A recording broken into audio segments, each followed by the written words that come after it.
This my boyfriend has given me cough. Wèrè ó ti kó kọ́wọ́ mi. Olórí burúkú ó ti kó kọ́wọ́ mi.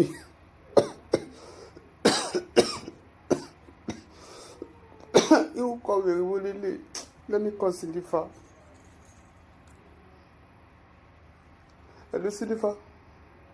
Silifa. Olórí burúkú má friendzone me. Don't friendzone me. Olórí burúkú. The boyfriend that you, the guy you gave me, ó ti kó kọ́wọ́ mi. Olórí burúkú ti kó kọ́wọ́ mi. Olórí burúkú kó ṣì dànù.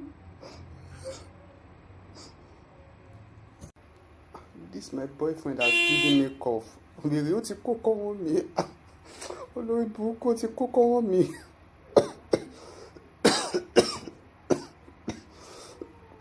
Irú kọ wèrè wo lélẹ̀? Let me call Silifa. Hello Silifa. Silifa. Olórí burúkú má friendzone me. Don't friendzone me. Olórí burúkú. The boyfriend that you, the guy you gave me, ó ti kó kọ́wọ́ mi. Olórí burúkú ti kó kọ́wọ́ mi. Olórí burúkú kó ṣì dànù.